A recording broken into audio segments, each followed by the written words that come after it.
Hey everyone, it's Dinah, and we are here to check out what Marvel has out of nowhere suddenly decided to present us with the first official trailer for Ant-Man and the Wasp: Quantumania. So yeah, I was literally not in like any preparation to record to film anything to film anything at all. I'm literally just like about halfway through editing I'm still editing actually my reaction for the Power of the Doctor and everything, which I'm hoping to just get up ASAP and everything. And then all of a sudden I get a Twitter notification on my phone that says Ant-Man and the Wasp teaser released and everything. So I was like, great, that is exactly what I needed right now. Just like another emergency thing to film right now and then put up around the same time too. So gosh, just wow, thanks. I mean, of course, who doesn't want the trailer, but still, at least like a little consideration for people's schedules and everything would not be the most unreasonable thing to ask, I don't think. But regardless, I mean, we've all been waiting for this, and I think the news surrounding this movie also has been nothing short of, overwhelming and very, very kind of, anticipation worthy and everything. We're going to get a lot of this. We're going to, get Paul, we're going to get Paul Rudd, we're going to get Scott back and everything, his first kind of adventure after Endgame and everything, so his kind of first foray probably back into the quantum realm, or back into Quantumania, whatever the hell that's supposed to be.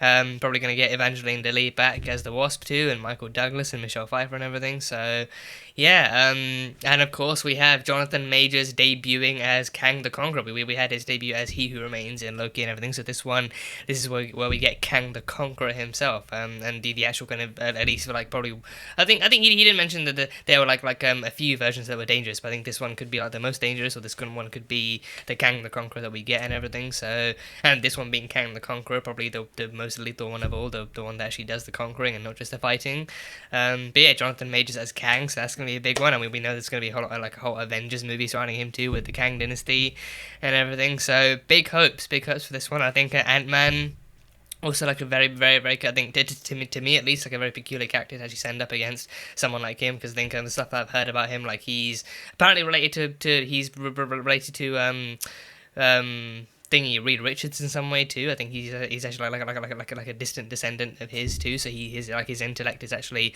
one of the highest in the entire kind of Marvel universe too. So like his tech and his intellect is almost unparalleled, and he's got technology very similar to what Reed Richards uses and everything. So there's that.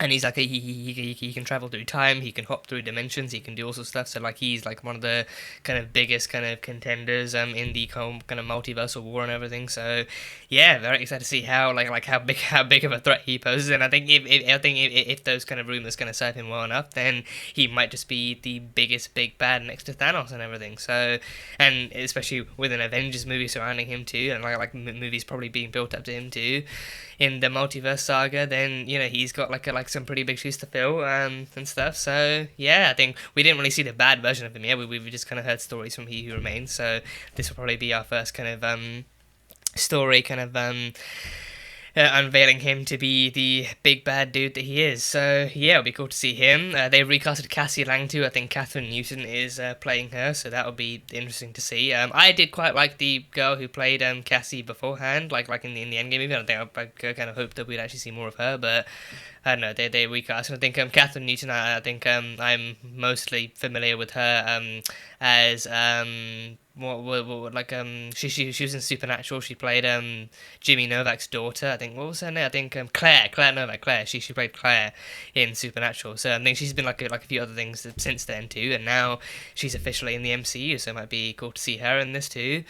So yeah, I think don't know what else we actually know about this going in. I think I do remember there was like a passing notice about like Scott in Ms. Marvel too, like there was like a passing notice about him having like a podcast and everything, and like a lot of the details that the world knows about Endgame having come from Scott Lang's podcast. I don't know if we're going to see him unveiling that or actually doing like a podcast session in this, but I don't know. Either way, trailer's out, so that's pretty much like my kind of the majority of my kind of recapping intro kind of stuff. So yeah, the trailer, let's go, because I need to get through this and then get back to editing Talk 2. So yeah, Ant-Man and the Wasp: Quantumania, let's go.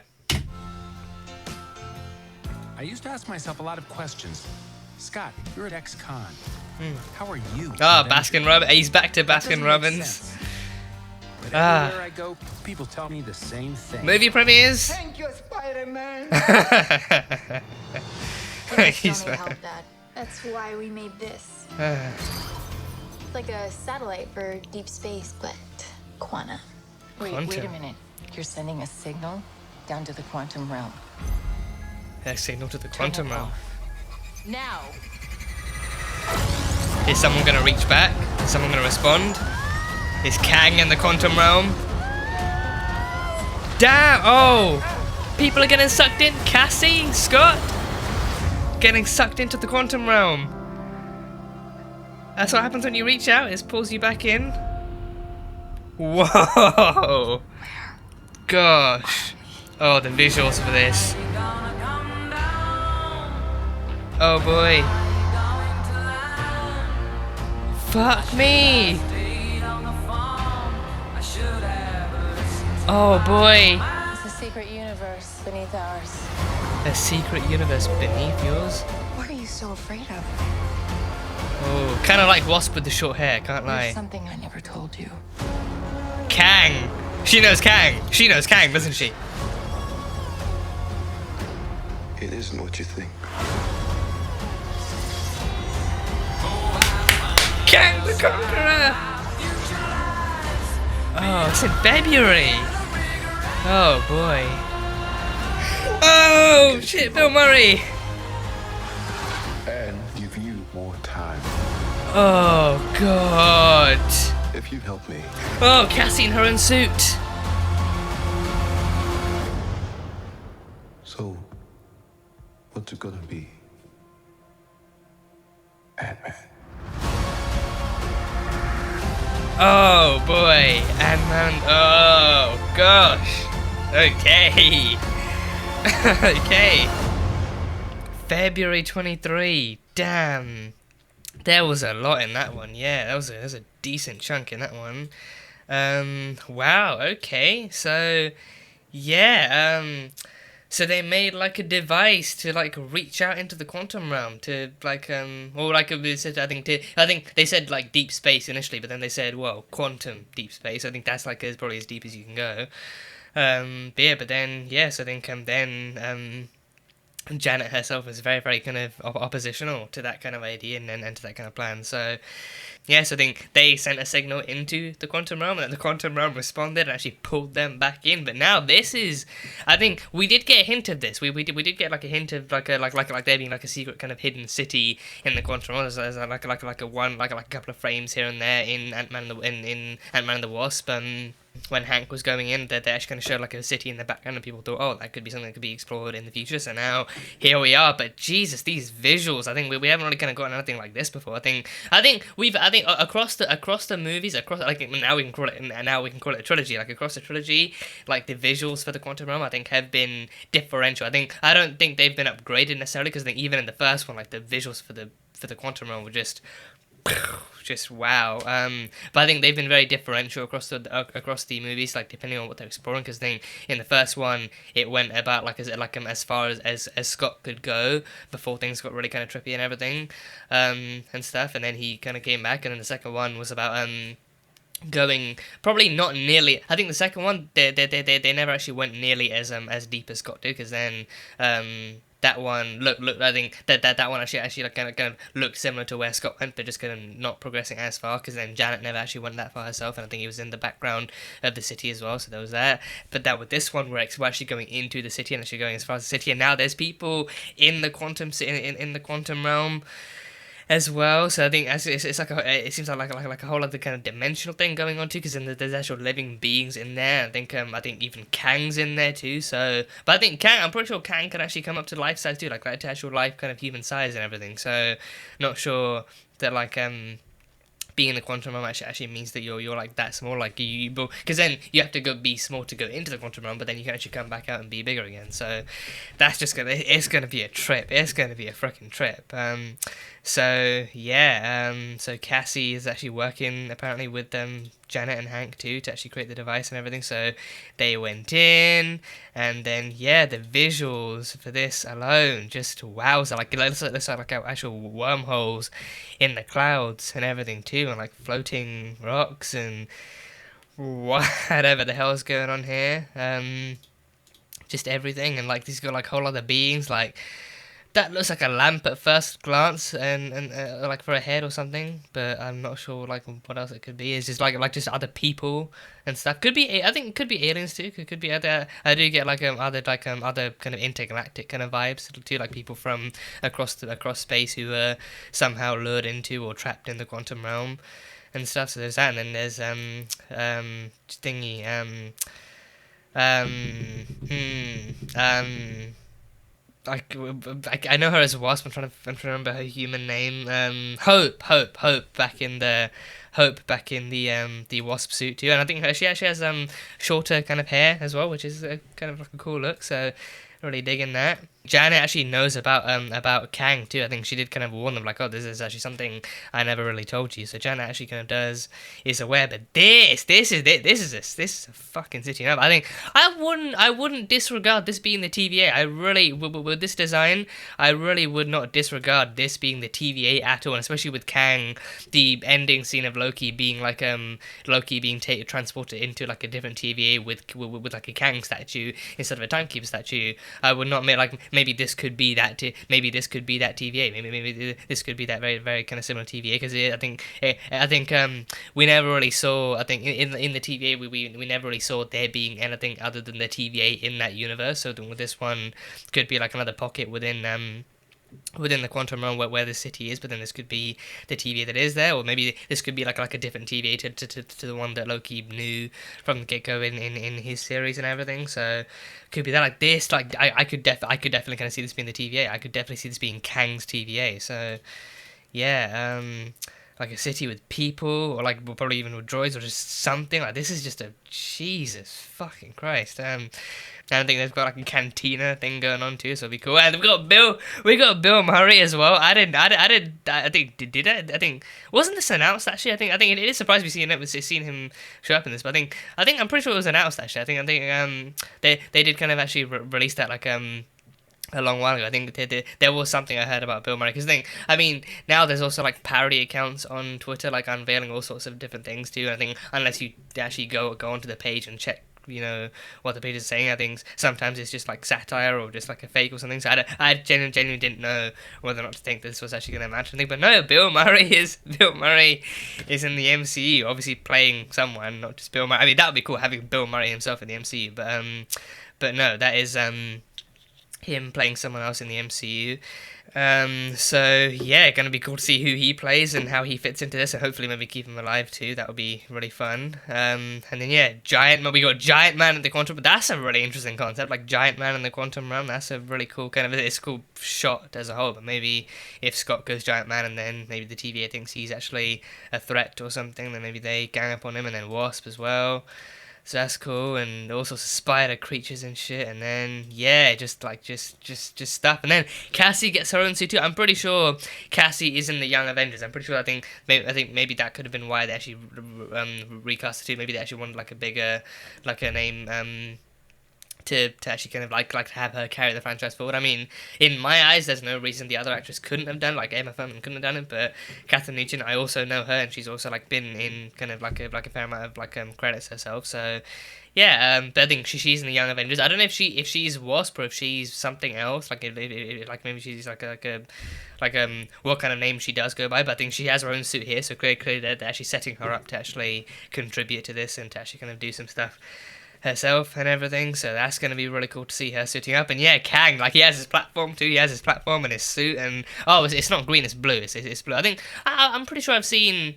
I mean, he has a green suit, but I'm also I think. Is there any artwork where he actually has like a green filter on his mask, or am I thinking of the suit itself? Because I'm pretty sure the suit is green, but then I've seen blue filters too. But I think I don't know if I'm exclusively thinking of the blue or if I'm thinking of something else. But yeah, and he looks good. He honestly, I think we did see like a shot of his face. I think yeah, he does look good. He's got like the scars and everything, so he's got that. So got like a purple and green kind of thing going on here, like very armored too. So it's gonna be interesting seeing how they fare off, because I think he's also like meant to be like an incredibly kind of like versatile and very very kind of lethal kind of opponent to have like in general. So I don't know if that means like he's like an an expert combatant, or if he's like so solely intellectual, like he has a lot of tech, maybe this like even better than Iron Man's or something. So maybe if he has like an actual weaponized kind of suit or something. But he is Kang the Conqueror, and I think clearly he has done stuff, like he's done enough to actually earn that name too. So I wonder if we could see that too, like maybe some kind of flashback kind of thing that actually shows him, maybe him kind of actually telling his tale similar to He Who Remains too, like maybe him actually talking about like his time conquering the universes and everything, and maybe him actually. Talking about like the other people on other Earths, he's actually like maybe if like because I think we know the Illuminati were on Earth 838, but then Captain Carter was the first Avenger, so then there were the Avengers on that kind of, maybe some semblance of the Avengers on there. So then if there are other Avengers on other Earths, then maybe he's actually along with conquering other universes, he's actually kind of killed other heroes on other worlds too. So maybe if it's actually if he actually makes a mention to having killed other Avengers or the X-Men or other heroes in general before, so maybe this isn't even the first Ant-Man he's killed. I don't know. It's going to be cool to see exactly what he's got going for him. So so I think it does overall. I think on the one hand, I think they obviously do want to bring in Kang. They do want to bring him in, actually introduce him and set him up to be like the kind of the level of big bad that he's going to be, especially for the Kang Dynasty, and make him like thing. But I think I don't know definitive, because I think we are getting the Kang Dynasty, but then we're also getting Secret Wars. I don't know if like he's going to be the definitive big bad in that way, that like to the same level or to the same extent that Thanos was, or maybe if they're going for like a different kind of story or different formula for Kang. Because I think with the multiverse too, I think it opens up so many doors in general, and Kang is just one of those doors. So I think multiverse kind of opens up the door to kind of see other heroes, to see returning faces as heroes, as we've seen from some previous kind of installments too. So it'll be cool to see exactly kind of how they go about kind of introducing Kang in this movie, and exactly what like what's left of him in this movie that kind of opens up the doorway for him to continue in the rest of the MCU as well. So yeah, but I think it's clear that it's like it's very much going to be introduced through like them kind of meddling with technology and meddling with like other kind of universes and other kind of spatial kind of areas in space that they're not really meant to mess with. And even Janet is really kind of dodgy about that from the get-go, but then that kind of leads them down a whole new path where they have to kind of re-interact with the quantum realm and go back to that kind of domain and that kind of environment. And they have to kind of that to be fair, that is pretty much their kind of environment. They've been dealing with quantum realm stuff like since like the first movie and everything. So, but now it's on like an even bigger scale and everything, like actually interacting with other entities and big entities and actually dealing with other stuff. So I think now I think it would be incredibly interesting though if because I think Loki is still taking place in its own kind of way, or like in its own spot within Phase 4, but with this one. It would be. I think Black Panther's also meant to be the end of Phase 4 too. So I think this one could like technically actually kick off Phase 5. So I think that would actually, I think that might actually make more sense. Whereas like Phase 4 is actually kind of introducing kind of newer kind of pieces and stuff. Whereas Phase 5 is actually kind of actually stepping more into the multiverse, and actually introducing the kind of the opponents and the threats that actually come from the multiverse itself. Because then we would definitely kind of still dealt with multiversal stuff in this, but then with this one it's been like a mixture of actually kind of like kind of reinforcing kind of existing heroes, but then also like introducing kind of newer kind of centerpieces into the fold for this one too. So but yeah, I think it definitely going to be interesting. It'd definitely be interesting this time around if Ant-Man is actually the one to actually introduce the newest kind of like lethal kind of like universe-wide kind of threat that the Avengers have to deal with. And then of course but because of that, he then maybe has to kind of help in actually bring together a new team too, because then he gets to meet Kang kind of firsthand. He gets to experience exactly how deadly Kang is firsthand, and gets to see what his carnage is like and everything. So because of that, he knows that the Avengers are the ones that are needed to defeat him, or to at least kind of fight him, like stand a chance against him, and B, we need to bring back the Avengers.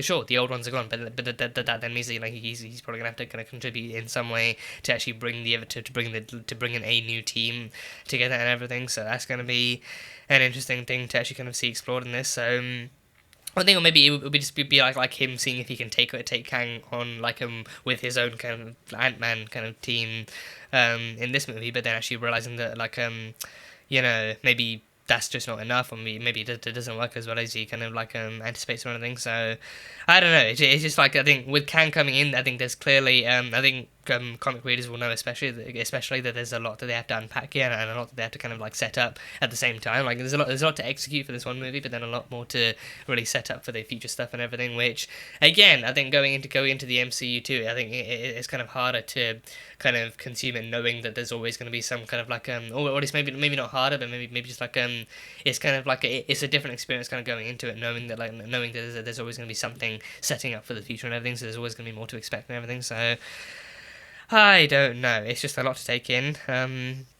And everything, but the movie looks gorgeous. I'll say that the movie looks absolutely gorgeous, as the Ant-Man visuals have usually done. So yeah, and I really can't wait to see how Catherine Newton actually does as Cassie too. I'm actually really curious, because I think she's going to be more involved in this as an actual hero too. Like in the past, she's always been like a willing accomplice and a willing supporter of her dad's kind of heroics as Ant-Man and everything. Like especially in the second one. So actually seeing her in this, actually like that much more kind of grown up in the 5 years, and actually being like an actual kind of accomplice, actually suiting up alongside him and doing some heroics with him and everything.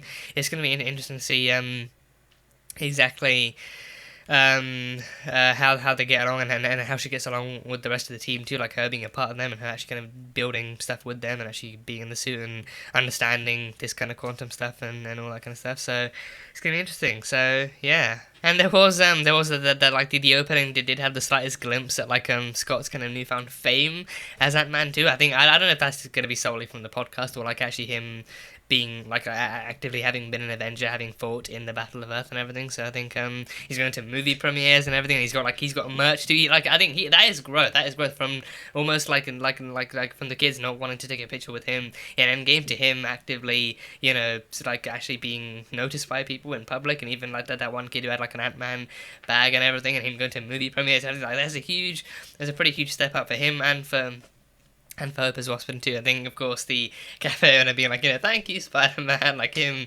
like there's just got to even be like, there's one thing always people say to me, thank you, Spider-Man. So, I think probably like a minor step up too, because I think Spider-Man probably, Spider-Man is still known, Peter Parker isn't, but Spider-Man is, and that's probably gonna, I don't know if that would be more salt in the mood, like, wow, people still.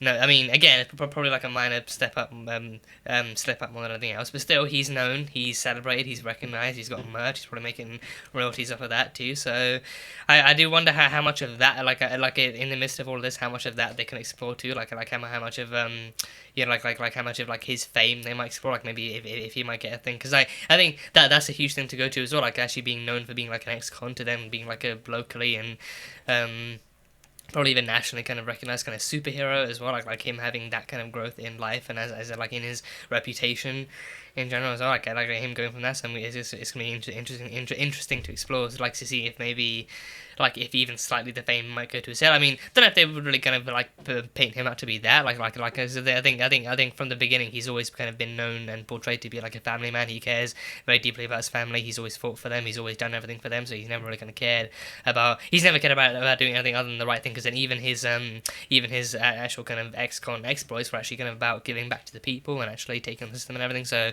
he's never been like an actual kind of immoral kind of guy. So I can't really kind of imagine that he'd actually kind of let the fame go to his head, or actually kind of let fame define who he is. So I think it would be like a kind of like a weird kind of plot to explore in the movie. But it'll be cool to see him actually being recognised and being accepted and being celebrated and actually kind of being credit where credit's due and everything. So so it'll be cool kind of to explore that side of him as well. So yeah, it'll be fun. It'll be very, very fun. So yeah, that is pretty much. I think that's probably just gonna watch this trailer again in my own time and everything. But yeah, I think it looks great. I can't wait for this. And in February too. I think that's like a few months away. So we have Black Wakanda Forever next month, and then 3 months after that we have Ant-Man the Wasp Quantumania. So yeah, not really too far apart. So yeah, gonna be an interesting. Yeah, I think I'm sure we have other stuff coming out next year too. We have Secret Invasion coming out. We have other kind of movies and other kind of series coming out next year too. So it's gonna be yet another kind of interesting year for Marvel. And DC Black Adam just came out. I'm kind of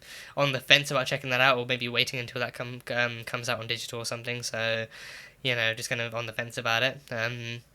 Shazam, really looking forward to Shazam, really looking forward to Shazam too. So it's a great time, again, once more to be a superhero fan. So yeah, either way, those are all my kind of initial thoughts now. So that's pretty much all I can think of on the spot for this one. So yeah, Ant-Man and the Wasp: Quantumania, the official trailer. So thank you guys as always so much for being here and for watching this video. If you guys enjoyed it, then feel free to leave a like and comment what your thoughts are on what you're looking forward to seeing in this movie and how much you're looking forward to Jonathan Majors as Kang and what your theories are on him and what you want to see in the quantum realm and what more you think they'll explore and everything. And yeah, that is it for now. So until the next time, bye bye for now.